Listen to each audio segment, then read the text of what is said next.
Every confession begins the same way, with a secret, a regret, or a truth someone wishes they could take back.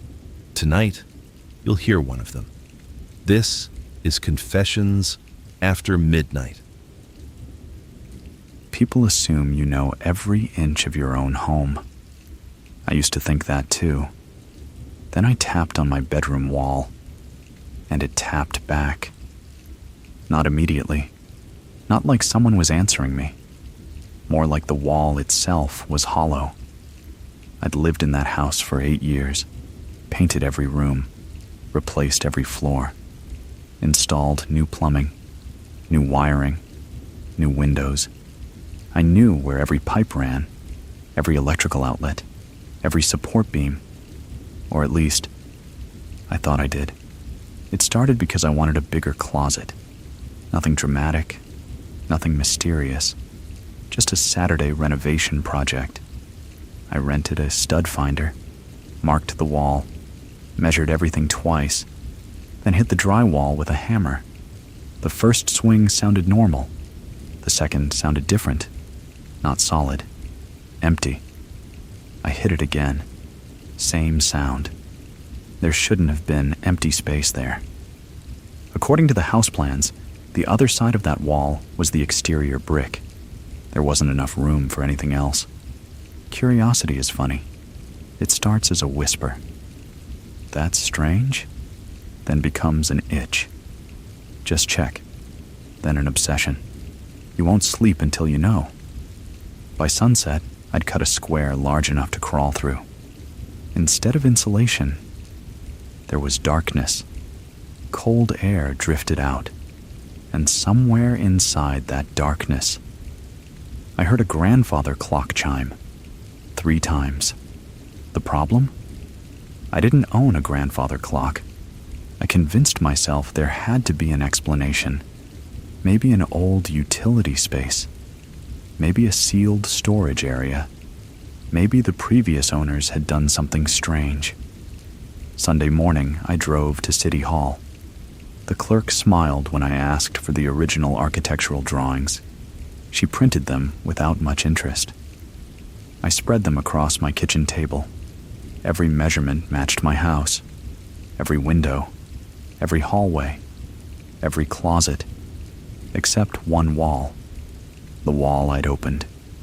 According to the plans, there wasn't enough space behind it for anything larger than 6 inches. Yet I'd crawled nearly 10 feet through solid darkness before stopping. I measured it 3 times. The math didn't work. It wasn't close. It was impossible. I called the architect whose name appeared on the 70-year-old drawings. I didn't expect anyone to answer. To my surprise, he did. Retired. 91 years old. Still sharp.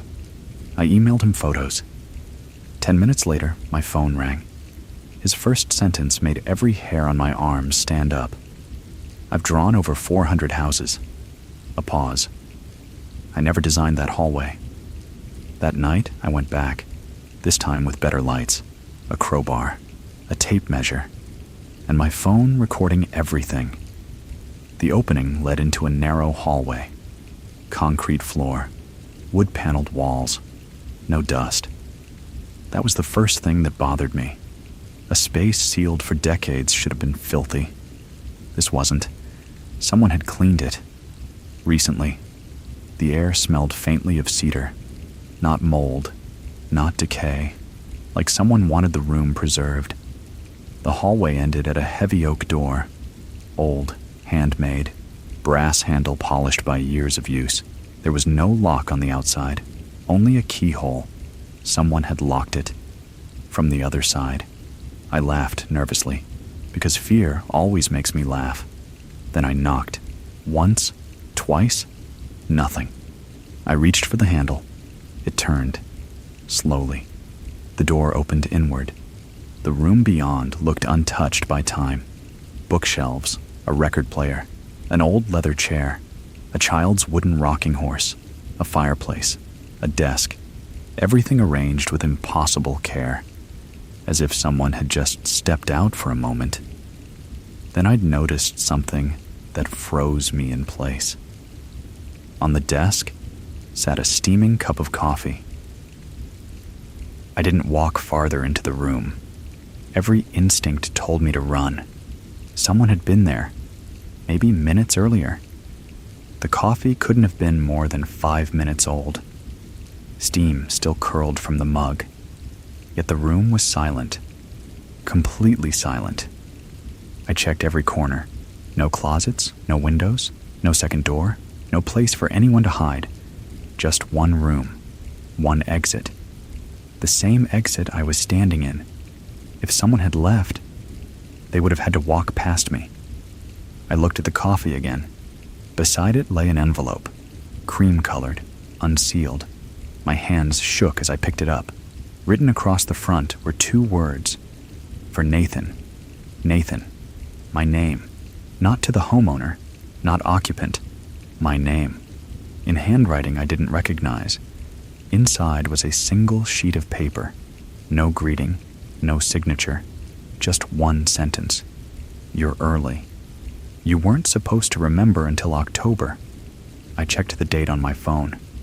It was July. 3 months too soon. I read the sentence again. Then a sound echoed behind me. Not from the hallway, from inside the room. A floorboard creaked.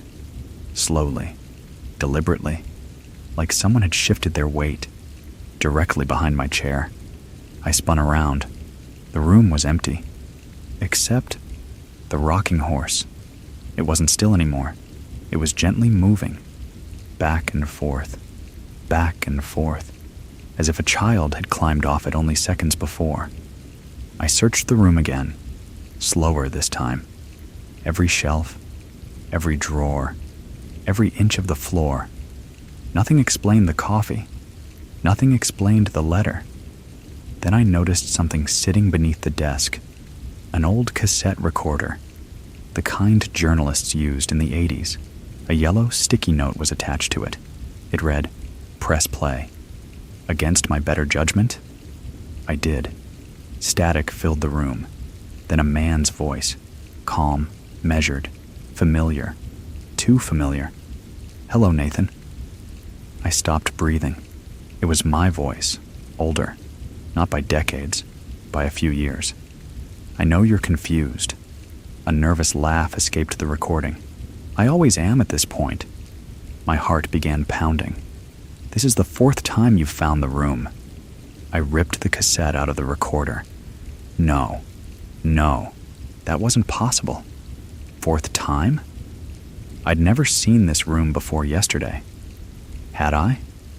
I shoved the cassette back in. The recording continued. "If you're listening to this, then something has gone wrong again. Again. You were supposed to wait until October." The same sentence from the letter. "You always find it too early." My mouth had gone completely dry. The tape clicked off. Nothing else. The next morning, I drove to meet Harold Whitmore, the retired architect, 91 years old. He lived in a quiet town about an hour away. When I showed him photographs of the hallway, he didn't look surprised. He looked disappointed, like a teacher watching a student repeat an old mistake. I was hoping it wouldn't happen again. Again. There was that word. I leaned forward. "What do you mean?" Harold disappeared into another room. When he returned, he carried a leather portfolio. Inside were blueprints. Not one set. 7. The same house. 7 different years. 7 different owners. Every blueprint showed exactly the same thing. No hidden hallway. No secret room. Then Harold handed me an 8th set. Different paper. Different ink. Older. Original. This one was different. The hallway was there. So was the room. Someone had physically erased it from every official copy afterward. Who did this? Harold looked me straight in the eye. You. I laughed. It was the kind of laugh people make when reality becomes unbearable. I've only owned the house for 8 years. Harold nodded. I know. then how could I erase plans made 70 years ago? He opened another folder.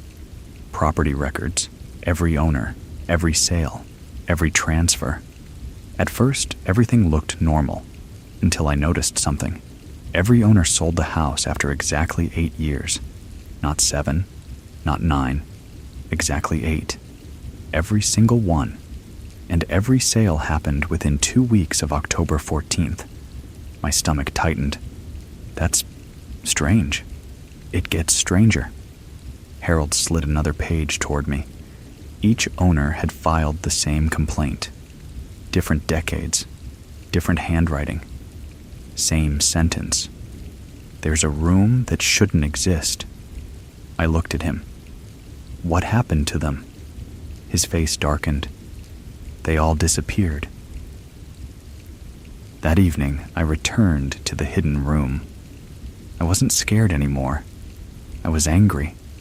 Somebody knew what was happening. Somebody had turned my life into a puzzle, and I wanted answers.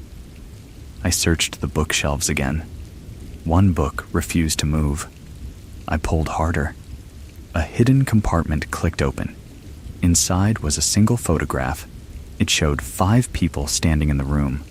Harold, a woman I didn't recognize, another older man, a young girl, and me. Not a look-alike, not someone similar.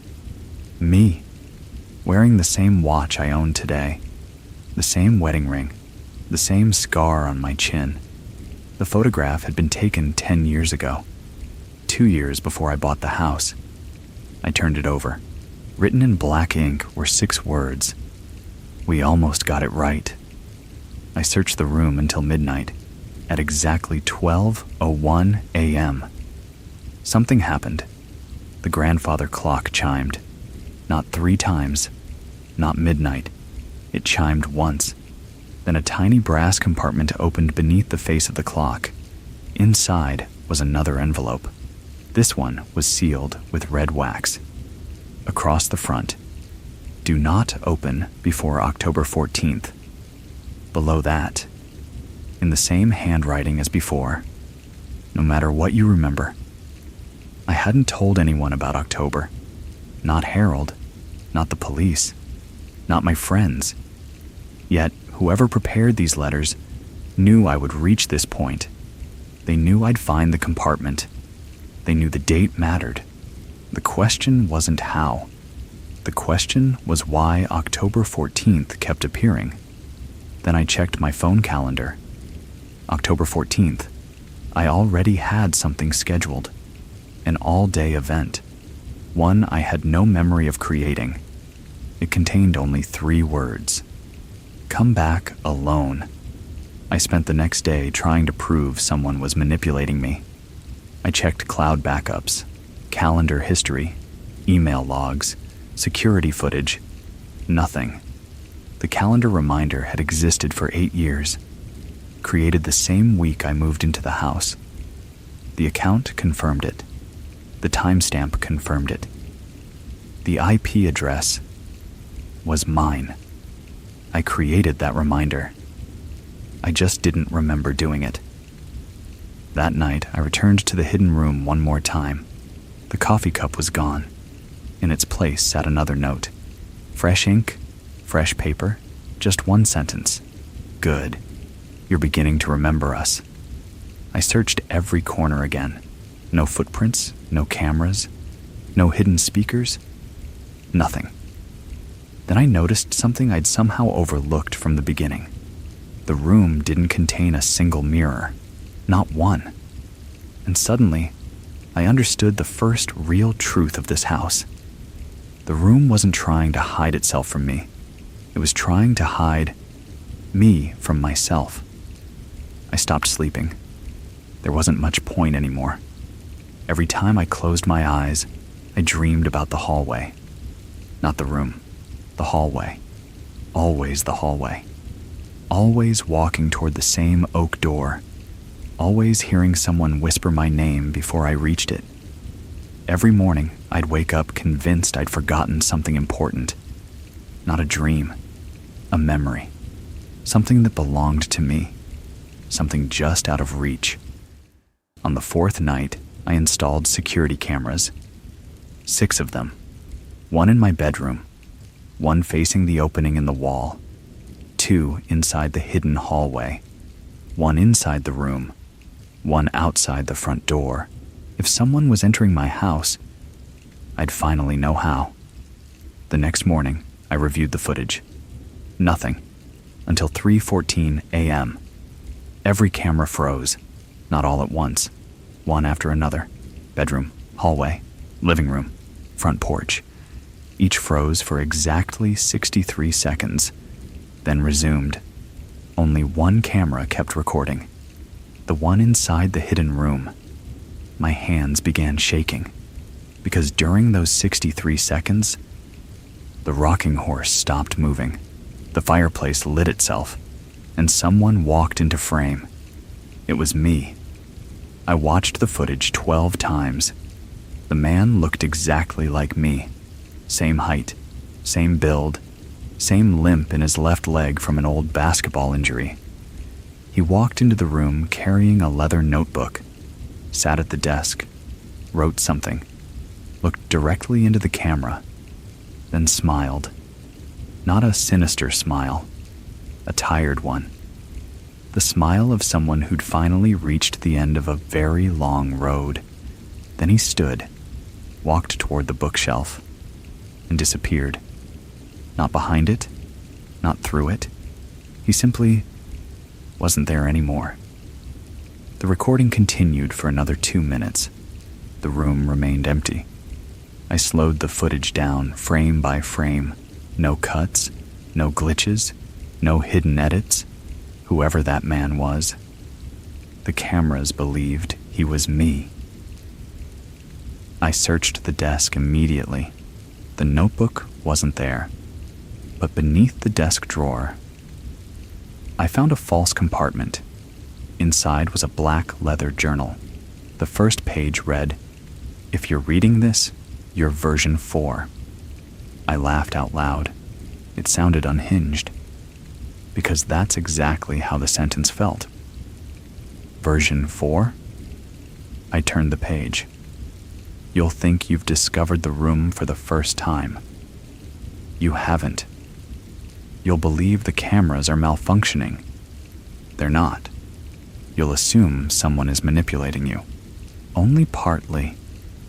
Every page anticipated my thoughts before I'd had them. Questions I'd asked Harold. Questions I'd written in my phone. Even dreams I hadn't told anyone about. Then I reached a page dated tomorrow. Not next year. Tomorrow. Tomorrow morning, you'll call Detective Ruiz. He won't answer. You'll drive to his apartment anyway. You'll find the door unlocked. Don't go inside. I closed the journal. Enough. Either someone had orchestrated an impossibly elaborate prank, or reality had stopped following rules. I decided not to follow the journal. I wasn't going to let a notebook dictate my life. At 8:15 the next morning, my phone rang. Unknown number. I answered. A woman introduced herself. Mr. Carter? Yes. This is Detective Ruiz's assistant. Every muscle in my body tightened. He asked me to let you know he won't be making your appointment today. I couldn't speak, because I'd never made an appointment. She continued. We found your voicemail this morning. I never left one. Silence. Then she said something that chilled me. It came from your number at 2:47 a.m. I checked my call history. No outgoing calls. Nothing. The journal was right. Every word, against my better judgment.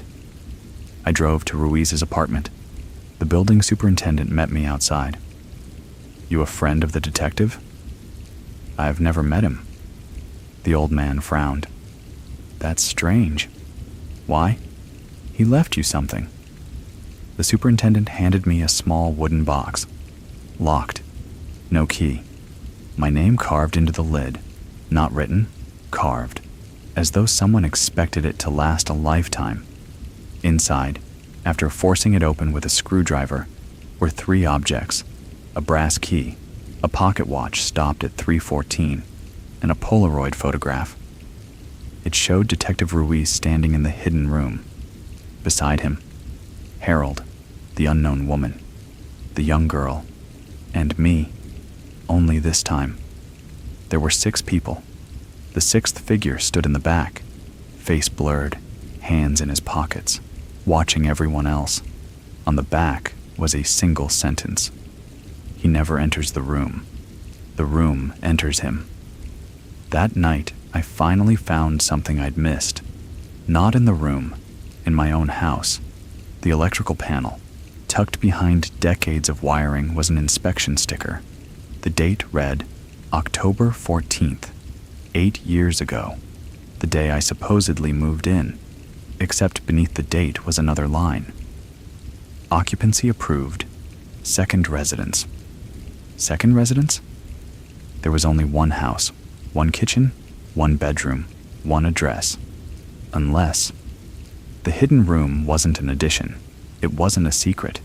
It was legally recognized. Someone had simply taught the world to forget it. And maybe they'd taught me too. I looked toward the opening in my bedroom wall. For the first time, it didn't feel like I was living beside the hidden room. It felt like the hidden room had been patiently living beside me, waiting for me to remember why I built my life around forgetting. I couldn't wait anymore. Whatever October 14th meant, I was done waiting for it. If the room wanted me to remember something, I was going to force it. I carried every box, every photograph, every journal into my living room. I spread everything across the floor. Then I built a timeline: the blueprints, the letters, the recordings, the photographs, the inspection report, the property records. 8 years. Everything kept coming back to 8 years. Every owner, every disappearance, every October 14th. It wasn't random. It was a cycle. And somehow, I was standing at the end of mine. I picked up the first cassette again, the one with my own voice. This time I listened past the point where I'd stopped before. I let the static continue. For almost 40 seconds. Nothing. Then another click. My voice returned. Quieter. More exhausted. "If you kept listening, good. I knew you would." A bitter laugh. "You never follow instructions?" My heart pounded. "There are 6 of us. You've only met 2. Harold. Ruiz. The others won't remember you. That's the point." The next recording was hidden inside the clock. A much older cassette. Different voice, female, confident, professional. "My name is Dr. Evelyn Mercer. If you're hearing this, Project Echo has failed." Project Echo. The name meant nothing. Yet somehow, it made my stomach tighten. Dr. Mercer continued. "We believed traumatic memory could be isolated, contained, separated from identity. We were wrong. I stopped the tape, rewound it, played it again. Traumatic memory, contained, separated. This wasn't about architecture. This wasn't about ghosts. This wasn't about a haunted house. This was about memory, human memory." The recording continued. "The room is not experimental. The room is therapeutic. It exists because some memories are too destructive to carry every day. We created a place where they could remain, without destroying the people who survived them." My hands began shaking. The hidden room wasn't hiding objects. It was hiding memories. I drove back to Harold's house before sunrise. He answered before I knocked, almost like he'd been waiting. "I suppose you've heard the tapes." I nodded. "What is Project Echo?" Harold closed the door behind me, then walked to his fireplace. Above it hung a framed photograph. 6 people, the same 6 from the Polaroid. only younger, much younger. Dr. Mercer, Detective Ruiz, Harold, the unknown woman, me, and the sixth figure with his hands in his pockets. Only now I could finally see his face. It was mine. Not older, not younger, just different, calmer, healthier, like someone who'd made peace with himself. Harold noticed where I was looking. That was the first Nathan. I stared at him. What does that mean? He sighed. The first Nathan was the one who walked into the room. The man standing here. He pointed gently toward me, is the one who walked back out. For the next hour, Harold told me everything. 8 years ago. I wasn't searching for hidden rooms. I was searching for a way to stay alive. My wife, Lily, and our 5-year-old daughter, Ava, had been killed by a drunk driver. I remembered neither of them, not because I'd forgotten naturally, because I asked to forget. Harold looked me in the eyes. You begged us. No, I would never. You did. He handed me another recording. My voice, raw, broken. I can't survive another day like this. I hear her crying every night. I see Ava every time I close my eyes. If I have to keep remembering, I'm going to kill myself. The room spun. My knees gave out. I collapsed into Harold's chair because the voice wasn't acting. It wasn't manipulated. It was mine. The grief inside those words was unbearable. Harold continued quietly. Dr. Mercer believed she could isolate traumatic memory, not erase it. Just move it. Move it where? He looked toward me with tears in his eyes. Into the room. Every owner before me hadn't disappeared. They had volunteered. Each had suffered catastrophic loss. Each entered Project Echo as a final attempt to survive. Each agreed to return after 8 years, to decide, remember, or forget forever. Some chose to remember, some couldn't. Those who walked away from the project legally changed their identities and started over. To the outside world, they disappeared, not because they died, because they no longer wanted to be found. The hidden room wasn't a prison. It was a crossroads. There is one thing we never told you. Harold's voice trembled. The treatment worked. I frowned. What do you mean? You really did forget. Then why am I remembering now? Because we made a mistake. Silence. The room didn't only hold painful memories. It held love. I felt something crack inside me. Harold closed his eyes. When we separated your grief, we separated everything connected to it. My daughter's laugh, my wife's smile, Saturday breakfasts, birthday candles, bedtime stories, first steps, first words. Every beautiful memory had been chained to the worst day of my life. To lose one, I lost them all. For 8 years, I hadn't simply lived without pain. I'd lived without the greatest love I'd ever known. And that was the true price of forgetting.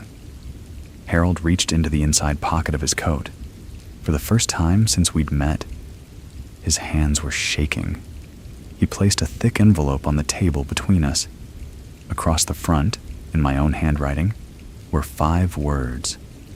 Only open. On October 14th. I looked up. I wrote this? Harold nodded. The day you entered Project Echo. I've had it for 8 years. I swallowed. You never opened it? I promised you I wouldn't. He slid it toward me. Today is your choice. Inside were 2 keys. One was the brass key I'd already seen. The second was silver. Brand new. Attached to it was a handwritten note. One key opens the room. The other locks it forever. There was no label telling me which was which, only another folded page. I recognized the handwriting immediately. Mine. The The letter began without greeting. No "Dear Nathan," no explanation, just brutal honesty. If you're reading this, then I survived. That's more than I believed was possible. I kept reading. Right now, I can't imagine living another day without Lily and Ava. Everyone keeps telling me time heals people. They're lying. Time only teaches people how to hide their pain. My vision blurred. If Project Echo works, you'll wake up without them, without the nightmares, without the guilt, without the sound of metal crushing. Then came the sentence that broke me. But if you ever become strong enough, please come back for them. Not for the memories, for them. They deserve to be remembered. I couldn't hold the letter anymore. It slipped from my hands onto the floor. I walked back into the hidden room alone, exactly as my calendar reminder instructed. The grandfather clock read 3:14, for the first time since I'd found the room. It stopped ticking. The silence felt enormous. I placed the brass key into a small keyhole beneath the clock. A soft click echoed through the room. Then something happened that no one had prepared me for. The bookshelves slowly separated. Behind them wasn't another hallway. It was a small room, barely large enough for a table and 2 chairs. On the table sat 3 objects: a pink backpack, a wedding ring, a stuffed rabbit missing 1 button eye. My knees gave out. I knew those objects before I knew why. Then the memories came. Not all at once, in waves. A tiny hand slipping into mine while crossing a street. Lily laughing because Ava insisted pancakes tasted better in the shape of dinosaurs. Saturday mornings, beach vacations, finger paint on the kitchen walls, a lullaby I hadn't sung in 8 years, somehow returning word for word. The room wasn't forcing memories into me. It was unlocking doors I'd asked it to close, and behind every painful memory, there was a beautiful one waiting. The crash returned last. Rain, headlights, screeching tires, shattered glass. But something else returned too. Something I'd buried deeper than grief. The truth. I hadn't been driving. Lily had. The drunk driver crossed the center line. She turned the wheel at the last second, toward herself, away from me, away from Ava. She had 1 impossible second to choose. She chose us. The impact took her life instantly. Ava lived for 11 minutes. I held her hand until the ambulance arrived. I remembered every second, every word, every breath. The guilt I'd carried for 8 years wasn't because I'd failed to save them. It was because I'd survived. When I came back into the main room, Harold was waiting. He looked relieved. I was afraid you'd choose the other key. There wasn't another key. He smiled sadly. There never was. I frowned. He nodded toward the silver key still resting on the table where I'd left it. It opens nothing. I stared at him. Then why? Because healing was never about choosing between remembering and forgetting. He paused. It was about whether you believed you were ready. The second key had never been a lock. It had been a test. For 8 years, I'd believed I needed permission to remember. The truth was, I only needed courage. 3 months later, I sold the house. Not because I hated it, because it had finished its job. Before leaving, I repaired the bedroom wall.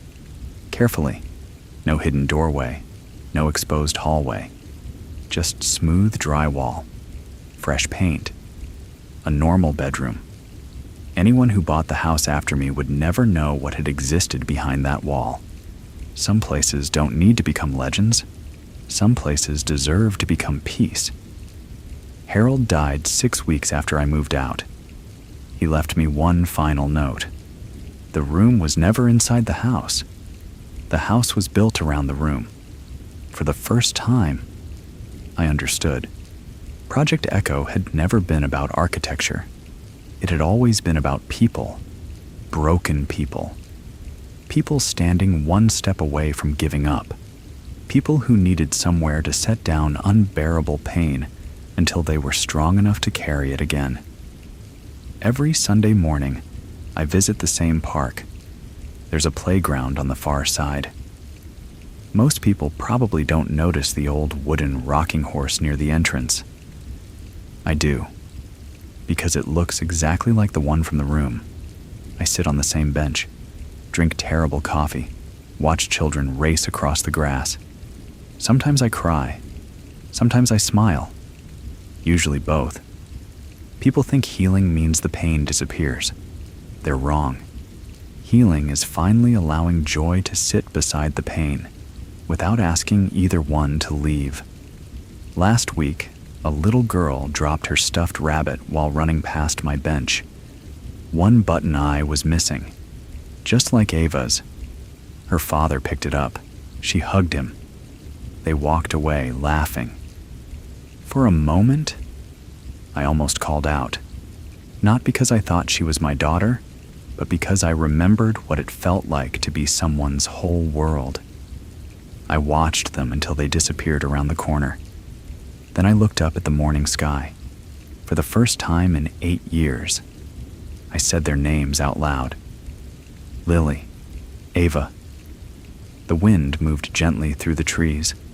No voices answered. No miracle happened. No impossible reunion. Just silence. Beautiful, ordinary silence. And somehow, that was enough. Some secrets die with the people who keep them. Others survive, waiting years for someone to uncover the truth. If tonight's confession stayed with you, let me know in the comments. What would you have done? Would you have made the same choice? Or would you have chosen differently?